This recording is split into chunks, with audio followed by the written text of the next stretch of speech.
হে দুনিয়ার মুসলমান,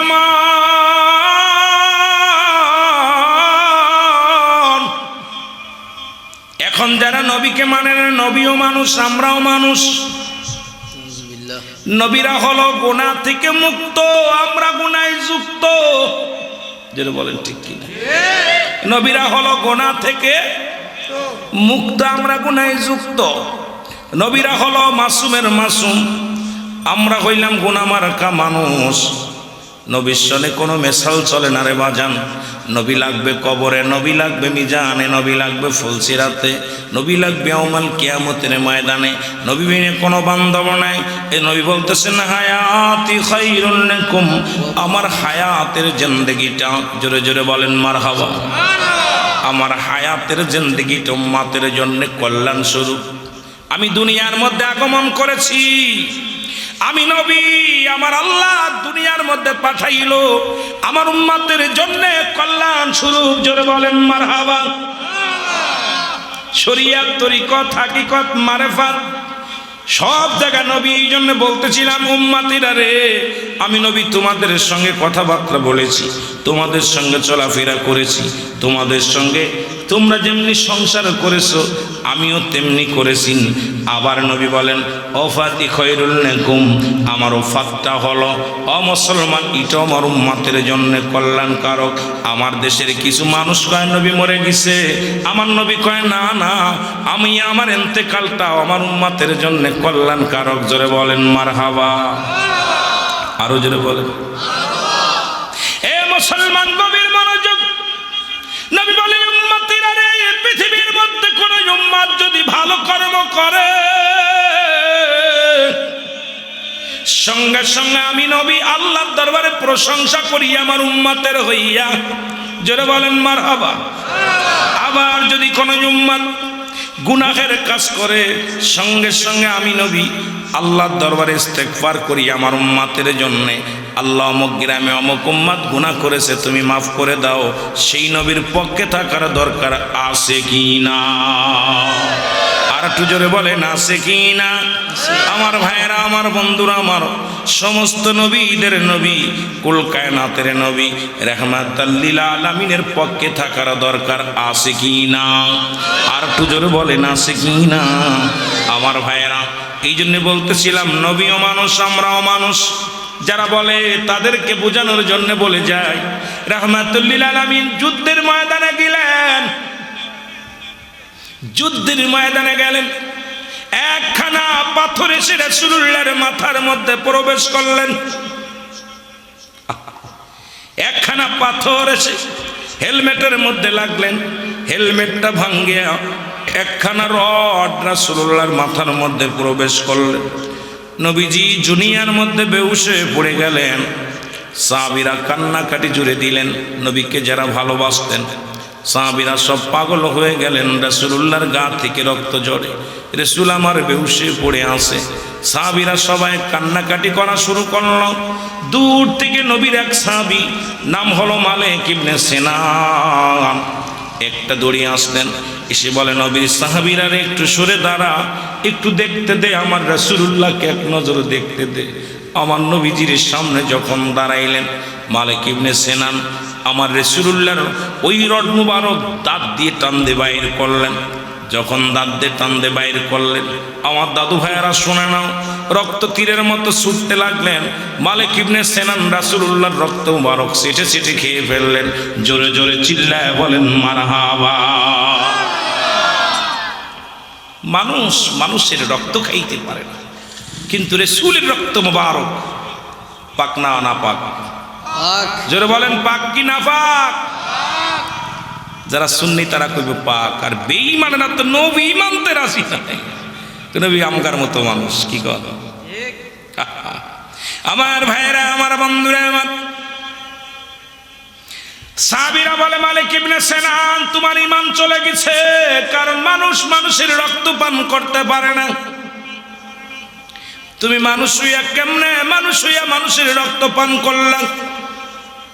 মালিক ইবনে সিনান বলে দুনিয়ার মানুষ শোনো গো, এই পৃথিবীর মধ্যে সমস্ত মানুষের কাছে হারাম হইতে পারে, আমি মালিক ইবনে সিনানের কাছে 100 বার 1000 বার আমার রাসূলুল্লাহর রক্ত মুবারক হালাল। জোরে জোরে চিল্লায় আরেকবার বলা যাবে না আল্লাহু আকবার।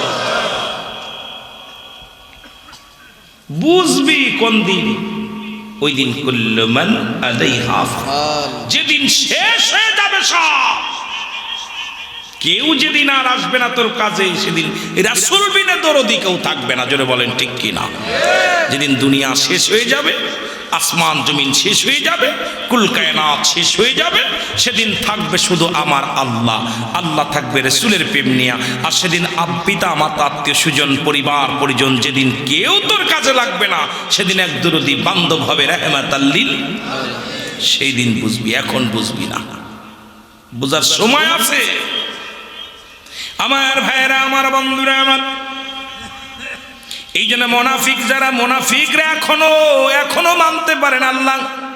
আল্লাহ বলে আমিনান নাস, মানুষের মধ্যে মায়াকুলু, তারা বলবে আমান্না, তারা ঈমান আনছে বিল্লাহি, আল্লাহর প্রতি, অবিল আখিরাতের প্রতি বিশ্বাস স্থাপন করছে। ওমা হুম বিমুমিনিন, আল্লাহ কয় যারা মুমিন মুত্তাকিন বলে দাবি করবে। অমিনান নাস, নাস শব্দের অর্থ মানুষ। তৎকালীন জামানায় রাসূলের কাছে যাইতেন বেঈমানেরা, দলে দলে যাইতেন, রাসূলের সঙ্গে উপহাস করতেন। এখনো বাংলার জমিনে নয়, সারা পৃথিবীর মধ্যে মুসলমান বলে দাবি করে, মাথায় কপালে চুলে ফেলে দাগ বানায় ফেলছে, পাঞ্জাবি গায়ে টুপি মাথায়, আমার রাসূলের কথা শুনলেই তার নাক শিকটায়। জোরে বলেন ঠিক কিনা? অসংখ্য বেঈমান আছে, অসংখ্য মুনাফিক আছে এই মানুষের মধ্যে। কিসের মধ্যে? কিসের মধ্যে বলেন না? মানুষের মধ্যে। এই মানব জাতির মধ্যে অসংখ্য বেঈমানের দলেরা, যারা এখনো আমার মনের ভিতরে খটকা আছে রাসূলকে নিয়ে, আমার নবীকে নিয়ে, যাদের মনের ভিতরে এখনো দ্বিধা আছে। আমি আপনাদেরকে বলে যাই, এখনো সময় আছে, এখনো সময় আছে। আমার রাসূলকে ভালোবাসেন যদি ঈমান বাঁচাইতে চান, আর ঈমান যদি না থাকে আমল দিয়ে, ঠিক কি না? আমার ভাইয়েরা, আমি আস্তে আস্তে আলোচনায় যাই। যেটা বলতেছিলাম, নবীজি হুশ হলেন, মালিক ইবনে সিনান আস্তে আস্তে রাসূলকে ডাক দিয়ে বলেন মালিক ইবনে, রাসূল বললেন মালিক ইবনে সিনান। সাহাবীরা বলে হুজুর আপনার মালিকের ঈমান চলে গেছে, ওই মালিক ইবনে সিনানের ঈমান নষ্ট হয়ে গেছে। আমার নবীজি ডাক দিয়ে বলে মালিক ইবনে সিনান রে, তুমি কি জানো না মানুষ মানুষের রক্ত পান করতে পারে না? তুমি কেমনে পান করলাম? মালিক ইবনে সিনান বলে ইয়া রাসূলুল্লাহ, ইয়া হাবিবাল্লাহ, দুনিয়ার সমস্ত মানুষের কাছে হারাম হইতে পারে, দুনিয়ার সমস্ত মানুষের কাছে এই আপনার রক্ত অপবিত্র হতে পারে। আমি মালিক ইবনে সিনানের কাছে আপনার রক্ত মুবারক 1000 বার নয়, লক্ষ বার নয়, হাজার হাজার বার, সারা জীবন আপনার রক্ত মুবারক আমার কাছে হালাল, আমার কাছে হালাল। জোরে জোরে চিল্লায় বলা যাবে না মারহাবা। আল্লাহ নবী ডাকতে বলে সাহাবীরা রে, তোমরা দুনিয়ার মধ্যে যদি কোন জীবিত জান্নাতি মানুষ দেখতে চাও, এই পৃথিবীর মধ্যে যদি কোন জান্নাতি মানুষ দেখতে চাও, তাহলে আমার মালিক ইবনে সিনানকে প্রাণ ভরে দেখে নাও।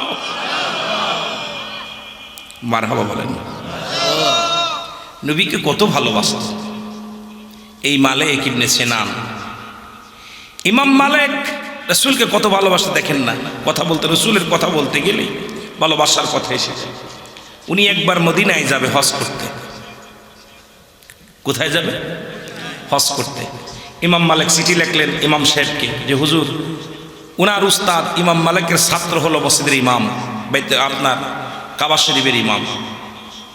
চিঠি লিখলেন ইমাম মালিক যে হুজুর, আমি এই ছাত্র, আমি এবার মক্কা মদিনায় হজ করতে আসতেছি। ওই বছর উনি গেলেন না। সুবহানাল্লাহ বলেন না। ওই বছর উনি গেলেন না। উনি অপেক্ষায় আছে যে হুজুর আসবে, হুজুরকে আপ্যায়ন করবে, স্বাগতম জানাবে। উনি যাই নাই। পরের বছর উনি আবার চিঠি লিখলেন, বাবা আমি আসতেছি। উনি গেলেন। যা পর বলে হুজুর আপনি গত বছর বললেন আপনি আসতেছি, আসলেন না। বলছে বাবা আমি একটা বছর আমি প্রশিক্ষণ নিলাম। কয়টা বছর? 1 বছর। যে এই মক্কা মদিনার বুকে আমার নবীজি শুয়ে আছে, এই জমিনের ভিতরে আমি পায়খানা করব না, প্রস্রাব করব না, এই ট্রেনিংটা আমি নিতেছিলাম। যখন আমি একদিন 2 দিন 3 দিন করে আমি যখন সাকসেস হয়েছি, রাসূলের রওজা জিয়ারত করতে আসলে সময় লাগে। যত কটা দিন মক্কা মদিনায় থাকবো, এই কয়দিন আমি রাসূলের এই দরবারে মক্কা মদিনার জমিনে আমি পায়খানা প্রস্রাব করব না, একটু থুতু মোবারক ফেলবো না। কত ভালোবাসতো আমার নবীর। ভালোবাসা কারে কয় নবীর প্রতি? দেখেন বাবা, ইমাম মালিক কি করলো? রাসূলের রওজা জিয়ারত করলেন আর তার ছাত্রকে বললেন, দেখো আমি প্রশিক্ষণে পাশ করেছি, প্রশিক্ষণ নেওয়ার পর আমি সাকসেস হয়েছি যে আমি 45টা দিন আমি পায়খানা করব না। এই কয়দিন 45 দিন হজের যে আনুষঙ্গিক যে কয়দিন লাগে, এই কটা দিন আমি প্রস্রাব পায়খানা করব না। ঠিক তাই করলেন যে আমার রাসূল শুয়ে আছে, সেই জমিনের মধ্যে আমি পায়খানা করব, সেই জমিনের মধ্যে আমি প্রস্রাব করব না, আমার রাসূলকে বেইজ্জতি করা হবে। এরা হলো নবীর পাগল ছিল। আর আমরা নবী কইয়া মুখে থুতু ফেলাইতেছি, কিন্তু আমার রাসূলের বিরোধিতা কথা না বললে আমাদের অন্তরের ভিতরে কোন রাসূলের মায়া নাই, প্রেম নাই, আমার রাসূলের বিরোধিতা করে কথা বলি। জোরে বলেন ঠিক কিনা? শুধু তাই নয় মুসলমান, শুনে নাও, রাসূলুল্লাহ গভীর রাত্রে প্রস্রাব করলেন। প্রস্রাব মুবারক করে বললেন, উম্মে আইমান প্রস্রাবখানা রেখে দাও, এটা সকালবেলা ফেলে দেয়া হবে। উম্মে আইমান গভীর রাত্রে চিন্তা করে, আমার রাসূলের প্রস্রাব মুবারক আমি জমিনের মধ্যে ফেলবো, আমি রাসূলের কয়েকটা ভালোবাসার কথা বলি। ভাই যেহেতু মিরাজের কথা বলছে, আমি একটু ভালোবাসার কথা বলে আসি, যদি সময় পায় পরে যাবো। প্রেমের কথাটা বলে যায়, তারপরে আমি একটু বাংলা কথা বলে যাই। বাবা জ্ঞান দ্বারা শুনবেন, মাগুরার ভাষা সিলেটের ভাষা এক হবে না, তবুও কিছু কথা বলে যায়। এক দেশের গালি এক দেশের বলি। আমার রাসূলকে কত ভালোবাসতো সাহাবীরা। গভীর রাত্রে উম্মে আইমান চিন্তা করে, রাসূলের প্রস্রাব মুবারক আমি জমিনের মধ্যে ফেলে দিব গো। এই প্রস্রাবের মধ্যে মানুষ পা লাগাইবে, মানুষ এই প্রস্রাবের মধ্যে পারাইবে না, না, আমি জীবিত থাকতে আমার রাসূলের প্রস্রাব মুবারকের মধ্যে আমি পা দিতে দেব না। গভীর রাত্রে রাসূলুল্লাহর প্রস্রাব মুবারক খেয়ে ফেললেন। জোরে জোরে চিল্লায় বলেন মারহাবা। ও সিলেটবাসী শোনো, রাসূলুল্লাহর প্রস্রাব মুবারক খেয়ে ফেলছে উম্মে আইমান। নাম কি? উম্মে আইমান প্রস্রাব খেয়ে ফেলেছে। সকালবেলা নবীজি ঘুম থেকে উঠে বলছে, উম্মে আইমান। বলে, জি হুজুর। প্রস্রাবটা নিয়ে আসো, ফেলে দিতে হবে। রাত্রেবেলা শত্রুপক্ষ হানা দিতে পারতো, কারণ এটা যদি তুমি দরজা খুলে এটা ফেলতে যাইতা, হয়তো না জানি শত্রুপক্ষ হানা দেবে, নিয়ে আসো, ফেলে দিতে হবে। উম্মে আইমান বলে, ইয়া রাসূলুল্লাহ, ইয়া হাবিবাল্লাহ, নবী গো, বেয়াদবি মাফ করবেন। আমি রাত্রে আমার একেতে পিপাসা লেগেছিল, পানির পিপাসা লেগেছিল। 2 হলো আমার রাসূলের প্রস্রাব মুবারক থেকে কৃষি ঘ্রাণ বাইর হচ্ছে, সেন্টের বাসনা, এত ঘ্রাণ সুগন্ধি বাইর হচ্ছে। নবী গো, আমি আপনার প্রস্রাব মুবারক পেটের মধ্যে রেখে দিয়েছি। জোরে বলেন মারহাবা। আরো জোরে বলেন। দেখছেন নি? আরে সুন্নিরা কেন নবী বইলা ফালাফালি করে, বাতিলেরা বুঝতে পারবে না। প্রস্রাব মুবারক পেটের মধ্যে রেখে দিয়েছি। রাসূল বলে, উম্মে আইমান তুমি কি জানো না মানুষের প্রস্রাব খাইতে পারে না? বলে, হুজুর পৃথিবীর কার কাছে কি জানি না, আমি উম্মে আইমানের কাছে হালাল। সুবহানাল্লাহ বলেন না? আরো জোরে, আরো জোরে। এখন আমরা দুরূদ শরীফ পড়ি, কাদের কাছে বেদাত আর না যায় ওটা শোনার আমাদের দেখার সময় নাই। কারণ ওই বাতিলদের একটা কিতাব, আমাদের কিতাব না, যেটা আপনার ওই কওমি মাদ্রাসায় পড়ানো হয়, ওনাদের কিতাবের নাম ফতুয়ায়ে দেওবান্দ। লেখক হচ্ছে মুফতি শফিক আহমেদ। পৃষ্ঠা নাম্বার হচ্ছে 2য় খণ্ড, পৃষ্ঠা নাম্বার 33 নম্বর পৃষ্ঠা। লেখছে, রাসূলের উপরে দুরূদ ও সালাম পাঠ করা উত্তম সুন্নাত। একাধিক জীবনে একবার পড়া ফরজ, একাধিকবার পড়া সুন্নাত, যতবার পড়বে মুস্তাহাব আমল। জোরে বলেন মারহাবা। দেওবন্দের কিতাব, আমাদের কিতাব না, এটা বাতিলদের কিতাব। আপনাদের এই লিখে নেবেন, ফতুয়ায়ে দেওবান্দ 2য় নম্বর খণ্ড 33 নম্বর পৃষ্ঠা। লেখক হচ্ছে মুফতি শফিক আহমেদ, যার কিতাব পুরা ফটফট করে আওয়াজ দেয় যারা, উনাদের কিতাবের মধ্যে লেখছে রাসূলের উপরে জীবনে একবার পড়া ফরজ আর একাধিকবার পড়া সুন্নাত, যতবার পড়বে মুস্তাহাব আমল। জোরে বলেন সুবহানাল্লাহ। আরো জোরে, আরো জোরে। ওদের গুরু কইছে কি, ওরা করে কি? বাপকে অস্বীকার করে, কথা বলতে দাদারে অস্বীকার করে। এই অসংখ্য আলেম আছে যারা তাদের গুরুজনের কিতাবকে, ওই কিতাবটাকেই মূল্যায়ন করে না, আবার তাদের গুরুদেরকে মানে। বড় কষ্ট লাগে তখনই। আমার ভাইয়েরা, আমার বন্ধুরা, আমার আল্লাহর নবী বলে, উম্মাহ ইমান জেনে রাখো, শুনে রাখো, পৃথিবীর মধ্যে তোমার জাতির মধ্যে যত বাহির হবে, যতজন তোমার বংশ বিস্তার করবে, প্রতিটা মানুষের গা থেকে, প্রতিটা তোমার বংশের মধ্যে যারা বাহির হবে প্রত্যেকের গা দিয়া ওই যে কস্তুরী নাবি, যেটা বাদান হরিণের নাবি থেকে আসছে, কস্তুরী সেন্ট, ওই ঘিরান প্রতিটা মানুষের দেহে থেকে বাইরে হবে। জোরে জোরে চিল্লা বলা যাবে না মারহাবা। আর একটু জোরে জোরে বলেন সুবহানাল্লাহ। তাহলে আমার বাবারা শুনে নেন, শুধু তাই নয়, কথাগুলো নবীর ইশকের কথাগুলো বললে অনেক কথা চলে আসবে। কয়েকটা উদাহরণ আমি দিয়ে যাই। আমার বাবারা, রাসূলুল্লাহ একদিন রাতের অন্ধকারে কি করলেন, উনি মুসলমান, শুনে নেন, উনি পায়খানা মোবারক করলেন, একটা পাথর কারাল করে বাইরে গেলেন। আম্মাজান খাদিজাতুল কুবরা, ও মুসলমান শুনে নাও, আমার রাসূলের পায়খানা দেখার জন্য যখন নবীজি পায়খানা করে ফিরে আসলেন, আম্মাজান এক দৌড়ি চলে গেছে রাসূলুল্লাহর পায়খানা দেখার জন্যে। রাসূলের পায়খানা কেমন একটু দেখার দরকার। যদি কেউ জিগে, আমার আম্মাজান গো আপনি পায়খানা দেখছেন নি, কি জবাব দিব? আমার রাসূলের পায়খানা মোবারক দেখব। যা পাথরে পাথরে আগুন জ্বালায়া, পাথরে পাথরে আগুন জ্বালায়া দেখতেছিল, পায়খানা খুঁজতেছিল, পায়খানা পায় না। আম্মাজানের কপাল দিয়ে ঘাম ঝরে, গা দিয়ে ঘাম ঝরে। জমিন বলে, আল্লাহ, আম্মাজানের কষ্ট হয়, একটু জবান খোলায়া দেন, একটু আম্মাজানের সঙ্গে কথা বলবো। সঙ্গে সঙ্গে জমিনের জবান খুলে গেছে। জমিন ডাকতে বলে, আম্মাজান আপনি কি খোঁজেন, কি খোঁজেন? আম্মাজান বলে, কে রে তুমি, কে তুমি? বলে, মাগো আমি হলাম জমিন, আমি মাটি, আমি মাটি। বলে, আম্মাজান গো আপনি কি খোঁজেন? বলে, এই মাত্র আমার নবী জরুরাত কাজ সেরে গেল, আমার নবীর পায়খানা খুঁজতেছিলাম, এটা কেমন দেখার জন্যে। জমিন বলে, মাগো আপনি জানেন না, যেদিন থেকে আমার আল্লাহ আমাদের জমিন বানাইছে সেদিন থেকে অপেক্ষা আছি, আমার নবী কখন আমার গায়ের উপরে প্রস্রাব পায়খানা করবে। আমার নবী পায়খানা করছে, আমরা জমিন হা করে খেয়ে ফেলেছি। জোরে জোরে চিল্লা বলা যাবে না মারহাবা।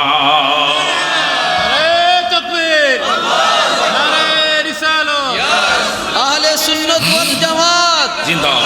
সিলসিলা ফুলতলি, ফুলতলি, নারে তাকবীর। আমার ভাইরা, আমার বন্ধুরা, আমার শুধু তাই নয়, যারা বলে নবী আমগার মতো মানুষ, এই সমস্ত মৌলবী পায়খানা করলে কুত্তায় খায় না। আপনাদের ইমাম সাহেবও যদি পায়খানা করে, আমি যদি পায়খানা করি, সভাপতি সাহেব আব্দুর রহিম সাহেবও যদি পায়খানা করে, কুত্তা শুকে শুকে দেখে চলবে কি চলবে না, এটা হারাম কি হালাল। আমাদের পায়খানা মৌলবী, তোমার পায়খানা কুত্তায় খায় না, আর আমার নবীর পায়খানা জমিন পায় না। তুমি মৌলবী যদি বলো নবী আমগার মতো মানুষ, তোমার মতো বিয়াদবের পিছে নামাজ পড়তাম না। জোরে বলেন ঠিক কি না? যারা বলে নবী আমগার মতো মানুষ, ও মৌলবী যত বড় ফতোয়া দিক না, মেনে নেওয়া যাবে না, ও মৌলবীর পিছে নামাজ হবে না। যেটা বলেন ঠিক কিনা? কথা বোঝেন নাই? আমাদের পায়খানা কুত্তায় খায় না, নবীর পায়খানা জমিন পায় না।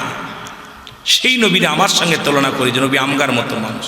আচ্ছা, আপনাদের কাছে একটু জানতে চাই আমি, আপনারা যারা বিয়ে করছেন, আপনাদের বিবিগুলো মহিলা না পুরুষ? আমি আগেই বলছি, আজকে বাংলা কিছু কথা বলে যাব।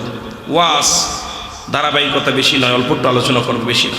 করছে আপনাদের বিবিগুলো মহিলা না পুরুষ? সত্যি করে বলেন, আপনাদের বিবিগুলো মহিলা না পুরুষ? যাদের বিবিগুলো মহিলা তারা হাত তুলে দেখি দেখি। এ মনে বিয়ে করেন, মুরব্বীরা বিয়ে করেন নাই? বাবা বিয়ে করেন নাই? তা তুলুন না কেন? ওয়াজ তো অল্প সময়ের মধ্যে মেলা ওয়াজ করে যাবো।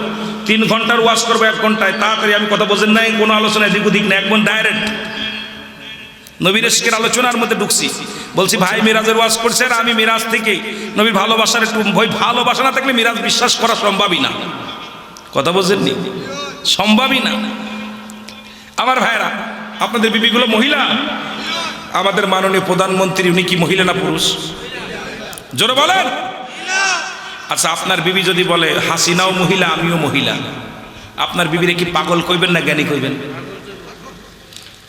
আপনার বিবি মাননীয় প্রধানমন্ত্রী যদি এলাকার মধ্যে আসতো পর্যাপ্ত নিরাপত্তা দিয়া প্রশাসন দিয়ে আমার মতো মৌলবীর কাছে যাইতে পারতো না, জোরে বলেন ঠিক কিনা? আর আপনার বউ আসলে পাশায় সিম টিকাইটা একদম কাম সেরে দেয়, জোরে বলেন ঠিক কিনা? তাহলে আপনার বউ যদি বলে হাসিনাও মহিলা আমিও মহিলা, এরা যেমন বোকা যে উনার যে পার আমারও সেই পার, মহিলা তো মহিলাই, যদি কয় মহিলা তো মহিলাই, তার কোনো পাগল ছাড়া তারা জ্ঞানী বলবেন না। কারণ মাননীয় প্রধানমন্ত্রীও মহিলা, উনা আপনার বিবু মহিলা, তবে উনার যে পার এই পার আপনার বিবির নাই, জোরে বলেন ঠিক কিনা? তা আমার নবী মানুষ, ঠিক আছে, আমার নবী মানুষ, তোর মতো আমার মতো মানুষ না, জোরে বলেন ঠিক কিনা? তোর মতো আমার মতো মানুষ না। আমার ভাইয়েরা, আমার বন্ধুরা, আমার আমি এই জন্য বলি মদিনার মাটিও মাটি, বাংলাদেশের মাটিও মাটি। মদিনার মাটি গায়ে লাগলে গুনাহ ঝরে যায়, বাংলাদেশের মাটি গায়ে লাগলে চুলকানি বেড়ে যায়, ঠিক কিনা? চুলকানি হয় না? একটু গায়ে একটু ধুলাবাটি মাখাবেন, দেখবেন চুলকানি বেড়ে যাবে, গায়ে ঘা হয়ে যাবে। আর মদিনার মাটি গায়ে লাগলে গুনাহ ঝরে যায়।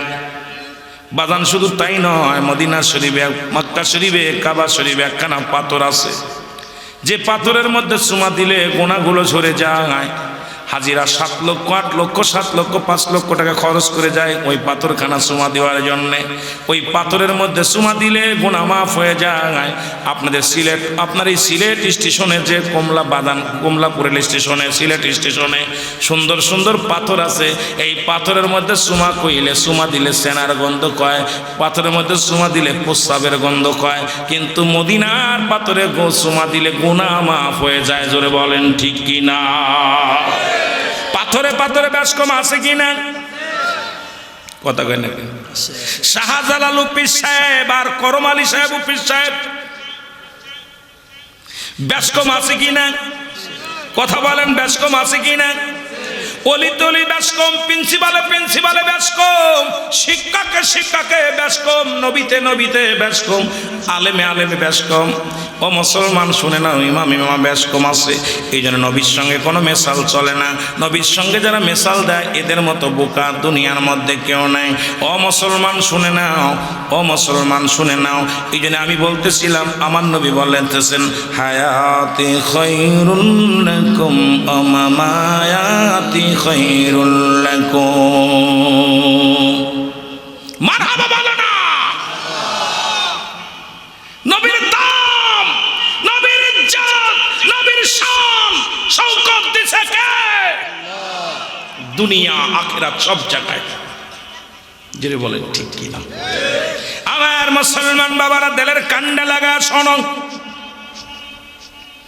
এই দুনিয়াতেও নবী বাদশাহ, পরপারও নবী বাদশাহ। কথাগুলো বলতে গেলে অনেক কথা চলে আসে। জিবরিল আমিন এসে বলে, হুজুর আমি আদম নবীর কাছে আসলাম 12 বার, ইদ্রিস নবীর কাছে আসলাম 4 বার, ইব্রাহিম নবীর কাছে আসলাম 42 বার, মুসা নবীর কাছে আসলাম 450 বার, আর আপনার কাছে আসলাম কতবার? আপনার কাছে আসলাম আমি মুসলমান 24,000 বার। ইয়া রাসূলুল্লাহ, ইয়া হাবিবাল্লাহ, আজ পর্যন্ত আমি আল্লাহ দেখি নাই, আল্লাহ দেখার স্বাদ আমার মনে জাগে। আল্লাহকে দেখতে চান? কথা কয় না? আল্লাহ দেখতে চান? আল্লাহ প্রতিটা মানুষ দেখতে পারে, একমাত্র মুমিনের কলবের মধ্যে আল্লাহ থাকে। আল্লাহ পাহাড়ে নগরে কোথাও থাকে না, মুমিনের কলবে। জোরে বলেন মারহাবা। জিবরিল আমিন কি বলে, আল্লাহ রাব্বুল আলামিন ডাক, আল্লাহ রাব্বুল আলামিনের হাবিব আমার রাহমাতুল লিল আলামিন রাখো। জিবরিল শুনে রাখো, তোমার গায়ের মধ্যে কতশো পাখা? বলে 600 পাখা। উড়াল দাও, দেখবা আসমান জমিনের মধ্যে আমার আল্লাহকে পাবা। জিবরিল আমিন উড়ান দিলেন, জান্নাত জাহান্নাম দেখলেন, সব জায়গা দেখলেন, ঘুরে ঘুরে সব জায়গা দেখলেন। প্রতিটা জায়গায় খুঁজা আমার আল্লাহরে পায় নাই। আমার নবীর সন্ধান পাইছে, আমার মাওলার সন্ধান পায় নাই। জিবরিল আমিন বলে, ইয়া রাসূলুল্লাহ। আবার ঘুরে নবীজির সামনে চলে আলেন জিবরিল আমিন। আমার নবী বলে, জিবরিল রে তুমি আল্লাহ পাইছো নি? বলে না, আল্লাহকে পাই নাই। খুঁজতে সারা জাহান আমি খুঁজলাম, কোথাও আমার মাওলার আমি পাই নাই, দেখতে পাই নাই। আল্লাহর নবী, আমার নবী বলে জিবরাইল শুনে রাখো, আল্লাহ পার একমাত্র ঠিকানা হলো তোমার নবী রাহমাতাল লিল আলামিন। তোমার নবীর মাধ্যমেই তুমি পাবা আল্লাহকে। এই জন্যে আমরা নবীরে যারা পাই নাই তারা আল্লাহ পাওয়া সম্ভব নয়। এই জন্য আমি রুহুল আমিন সিদ্দিকী মাঝে মাঝেই ফতোয়া দিই, এই দুনিয়ার মধ্যে নবীকে বাদ দিয়ে যারা আল্লাহকে পাইতে চায় এই জামানার তারা হলো আল্লাহ ওয়ালা কাফের। জোরে বলেন ঠিক কিনা? আল্লাহকে বাদ দেয়া যারা, যেমন বাবা ছাড়া সন্তান যারা নাই এটা যারও সন্তান, ঠিক আল্লাহকে পাইতে হলে রাসূলকে বাদ দিয়ে যারা ডাইরেক্ট আল্লাহকে পাইতে চায় কোশ্চিন কালেও তারা আল্লাহকে পাবে না, রাসূলকেও পাবে না। আর রাসূলকে যারা বাদ দিয়ে আল্লাহকে পাইতে চায় এরা হলো আল্লাহ ওয়ালা কাফের। জোরে বলেন ঠিক কিনা? কাফের দেখেছেন কত প্রকার? আল্লাহ ওয়ালা কাফের সবচেয়ে বেশি দুশমন ইসলামের জন্য। এরা দাড়ি টুপি জুব্বা সব ঠিক আছে, নামাজও পড়ে, কোরআনও পড়ে, নবীর নাম শুনলেই মুখটা সুটকা হয়ে যায়। কথা বোঝেন? নবীর নামটা শুনলেই তাদের কলিজার মধ্যে আগুন ধরে যায়, নবীর নামটা শুনলেই তাদের কষ্ট হয়, মিলাদুন নবীর কথা শুনলেই কষ্ট পায়, নবীর কিয়াম করলেই নবী কষ্ট পায়, নবীর দুরূদ পড়লেই কষ্ট পায়, আমার হাবিবকে নূরের নবী বললে কষ্ট পায়। মনে রাখবেন মুসলমান, এই সমস্ত জাতি মুসলমানগুলো তারা আজও পর্যন্ত ইসলাম বোঝে নাই, আমার রাসূলকে বোঝে নাই। আল্লাহ পার একমাত্র ঠিকানায় হলো রাহমাতাল লিল আলামিন। জোরে জোরে চিল্লায় বলা যাবে না মারহাবা?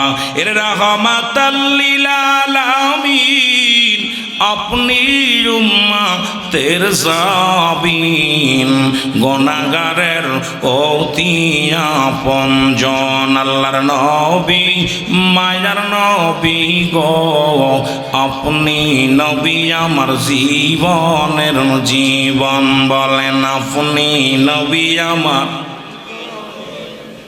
একটু জোরে জোরে চিল্লায় বলা যাবে না? আপনি নবী আমার পরাণের। এর রাহমাতাল লিল আলামিন আপনি উম্মতের জাবিন। বলেন রাহমাতাল লিল আপনি উম্মতের জাবিন, গুনাহগারের অতি আপনজন, আল্লাহর নবী মায়ার নবী গো, আপনি নবী আমার জীবনের জীবন। বলেন আপনি নবী আমার ওমা আরসালনাকা ইল্লা রাহমাতাল লিল আলামিন। জোরে জোরে চিল্লায় বলা যাবে না মারহাবা?